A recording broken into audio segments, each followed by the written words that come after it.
Have you ever felt your heart skip a beat or flutter in your chest? If so, you might be familiar with atrial fibrillation or AFib, a common heart rhythm disorder. Let's look into some of the complexities of AFib. What is atrial fibrillation? Let's start with the basics. What exactly is atrial fibrillation? Well, atrial fibrillation or AFib is a heart rhythm disorder denoted by irregular and often rapid heartbeats. Typically, the heart's electrical system coordinates each heartbeat, but in an AFib, the heart's upper chambers or atria beat chaotically, leading to an irregular heartbeat pattern. This can disrupt blood flow and increase the risk of complications like blood clots, heart failure, and strokes. Causes: various factors, including underlying heart conditions, lifestyle choices, and other medical conditions can trigger AFib. Various heart conditions can predispose individuals to atrial fibrillation. High blood pressure or hypertension is the ultimate cause, as it places strain on the heart and disrupts its normal rhythm. Coronary artery disease, followed by the narrowing or blockage of the coronary arteries, leads to declined blood flow to the heart muscle, raising the risk of AFib. Heart valve disorders like mitral valve prolapse or stenosis can also disrupt the heart's normal function, contributing to AFib. Additionally, heart failure, a condition where the heart is unable to pump blood effectively, can lead to changes in heart rhythm, including AFib. Age: the risk of devising atrial fibrillation increases with age, especially in individuals over the age of 60. As people age, the heart's electrical system may become less efficient, making it more susceptible to irregular heart rhythms like AFib. Age-related changes in the heart's structure and function, as well as the presence of other age-related health conditions, can further increase the likelihood of AFib development. Lifestyle factors: certain lifestyle choices can significantly impact the risk of developing atrial fibrillation. Excessive alcohol consumption, especially binge drinking, can trigger AFib episodes by disrupting the heart's electrical signals and promoting arrhythmias. Smoking tobacco products, due to their harmful effects on cardiovascular health, can also increase the risk of AFib. Obesity, denoted by extra body weight and adipose tissue, is associated with inflammation, insulin resistance, and other metabolic abnormalities that can predispose individuals to AFib. Furthermore, a sedentary lifestyle with insufficient physical activity can contribute to obesity and other AFib risk factors. Other medical conditions: various medical conditions can increase the risk of atrial fibrillation by affecting the heart's structure, function, or electrical system. Thyroid disorders such as hyperthyroidism, overactive thyroid, or hypothyroidism, underactive thyroid, can disrupt heart rhythm and increase the risk of AFib. Sleep apnea, a sleep disorder followed by pauses in breathing during sleep, is associated with a high chance of AFib due to its effects on heart function and oxygen levels. Diabetes, a metabolic disorder caused by high blood sugar levels, is also linked to an increased risk of AFib, possibly due to its effects on blood vessels and heart health. Chronic kidney disease, a condition where kidneys slowly lose function, can lead to imbalances in electrolytes and fluid levels, which may contribute to AFib development. Family history: genetic factors may play a role in the development of atrial fibrillation, with a family history of the condition increasing the risk for individuals. While specific genetic mutations associated with AFib have been identified, the inheritance pattern of the condition is complex and may involve multiple genes interacting with environmental factors. Individuals with a family history of AFib should be aware of their increased chance and take measures to monitor and manage their heart health accordingly. Symptoms: let's discuss some of the noteworthy symptoms, starting with number 1, palpitations. Palpitations are a common symptom of atrial fibrillation and are described as a sensation of rapid, fluttering, or irregular heartbeat. Patients may feel as though their heart is racing, pounding, or skipping beats. These palpitations may be felt in the chest, throat, or neck and can vary in intensity and duration. Some individuals may experience palpitations intermittently, while others may have persistent palpitations during AFib episodes. Number 2, fatigue. Fatigue, or feeling tired or exhausted, is another common symptom of atrial fibrillation. Patients with AFib may experience persistent fatigue, even with minimal exertion or activity. This fatigue can significantly impact daily functioning and quality of life, making it difficult to perform routine tasks or participate in usual activities. Feelings of weakness or lethargy may accompany fatigue and may worsen during AFib episodes. Number 3. Shortness of breath. Problem breathing, or shortness of breath, is a hallmark symptom of atrial fibrillation, particularly during physical activity or exertion. Patients may experience a sensation of breathlessness, tightness in the chest, or inability to catch their breath. Shortness of breath may occur suddenly or gradually and may be accompanied by other symptoms such as palpitations or fatigue. In extreme cases, shortness of breath may be associated with chest pain or discomfort and may require immediate medical attention. Number 4. Dizziness or lightheadedness. Dizziness or lightheadedness may occur in patients with atrial fibrillation, especially during AFib episodes or changes in heart rhythm. Patients may feel faint, dizzy, or unsteady on their feet and may experience sensations of spinning or vertigo.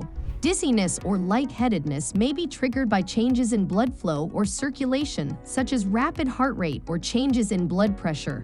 Patients with AFib should be cautious when standing up or changing positions to prevent falls or injury. 5. Chest discomfort. Some individuals with atrial fibrillation may experience chest discomfort, pain, pressure, or tightness. This chest discomfort may be similar to angina or heart attack symptoms and may radiate to the neck, jaw, shoulders, arms, or back. Chest discomfort may occur during AFib episodes or may persist between episodes, depending on the underlying cause or severity of the condition. Patients experiencing chest discomfort should seek prompt medical evaluation to rule out severe cardiac conditions. Number 6. Reduced exercise tolerance. Reduced exercise tolerance is a common symptom of atrial fibrillation and can significantly impact physical activity and quality of life. Patients may find it challenging to engage in exercise or physical activity due to symptoms such as fatigue, shortness of breath, palpitations, or chest discomfort. Reduced exercise tolerance may lead to deconditioning, muscle weakness, and loss of physical fitness over time. Patients with AFib should work with their healthcare providers to develop an individualized exercise plan that balances the benefits of physical activity with the limitations imposed by their condition. Treatment. With so much going on, of course, there is cure to AFib. Number 1. Medications. Medications play a critical role in managing atrial fibrillation by controlling heart rate, restoring normal heart rhythm, and preventing complications. Several classes of medications may be prescribed, including beta blockers. These medications function by delaying the heart rate and reducing the force of contraction, helping to control palpitations and other symptoms associated with AFib. Calcium channel blockers. These help to slow the heart rate and may be used as an alternative or in combination with beta blockers to achieve rate control. Antiarrhythmic drugs are used to restore and maintain normal heart rhythm, sinus rhythm, by suppressing abnormal electrical signals in the heart. Examples include amiodarone, flecainide, and propafenone. Anticoagulants or blood thinners. Anticoagulant medications such as warfarin, dabigatran, rivaroxaban, and apixaban are prescribed to lower the risk of blood clots and stroke in patients with AFib. These medications control the formation of blood clots in the atria, which can straight up lead to stroke if they transit to the brain. Number 2. Cardioversion. Cardioversion is a method used to restore regular heartbeat in patients with atrial fibrillation. It can be performed using electrical cardioversion or chemical cardioversion. Electrical cardioversion. This procedure involves delivering a controlled electrical shock to the heart to reset the heart's beat to normal sinus rhythm. Electrical cardioversion is typically performed under sedation or anesthesia in a hospital setting. Chemical cardioversion. Chemical cardioversion involves administering antiarrhythmic medications intravenously to restore normal heart rhythm. This approach may be used when electrical cardioversion is not feasible or preferred. Number 3. Catheter ablation. Catheter ablation is a minimally pushy procedure used to treat atrial fibrillation by eliminating or isolating abnormal heart tissue that is responsible for generating or perpetuating the arrhythmia. During the procedure, thin, flexible tubes called catheters, through blood vessels, are inserted into the heart in the groin or arm. Energy, such as radiofrequency or cryotherapy, is then delivered through the catheters to create scar tissue in the heart's atria, disrupting abnormal electrical signals and restoring normal heart rhythm. Number 4. Surgical maze procedure.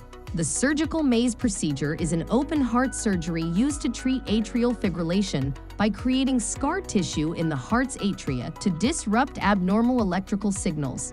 During the procedure, a series of incisions or ablations are made in the atria to create a maze-like pattern of scar tissue. This scar tissue stops abnormal electrical signals from spreading through the atria, restoring normal heart rhythm.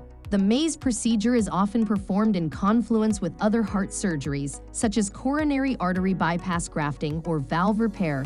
Number 5. Lifestyle changes. Lifestyle modifications are an essential component of atrial fibrillation management and can help reduce the frequency and severity of AFib episodes. Patients are motivated to adopt healthy lifestyle habits, including quitting smoking. Smoking tobacco products can worsen atrial fibrillation and increase the risk of complications. Quitting smoking can improve heart health and lower the frequency of AFib episodes. Reducing alcohol intake. Excessive alcohol consumption can trigger AFib episodes and increase the risk of complications. Patients are advised to limit their alcohol intake or avoid alcohol altogether to help manage their condition. Maintaining a healthy weight. Obesity is a risk factor for atrial fibrillation and can exacerbate symptoms. Patients are encouraged to achieve and keep a healthy weight through a level diet and frequent exercise. Managing stress. Stress and anxiety both can contribute to atrial fibrillation episodes. Patients are encouraged to practice stress reduction techniques, such as mindfulness, meditation, yoga, or breathing exercises to help manage their condition. Number 6. Stroke prevention. Stroke prevention is a crucial aspect of atrial fibrillation management, as AFib increases the risk of blood clots and stroke. In addition to anticoagulant medications, patients may be advised to take other measures to reduce their stroke risk, including controlling other risk factors for stroke, like hypertension, diabetes, and high cholesterol. Adopting a heart-healthy diet low in saturated fats, cholesterol, and sodium. Engaging in regular physical activity to maintain cardiovascular health. Monitoring and managing other medical conditions that may increase the risk of stroke. By understanding its causes, stages, symptoms, and treatment options, people with AFib can work with their healthcare providers to develop a personalized treatment plan that meets their needs and improves their quality of life. With proper care and attention, patients can lead fulfilling lives while minimizing the risk of complications associated with this condition. Hope you guys found this video informative. Subscribe for more. We will see you all next time.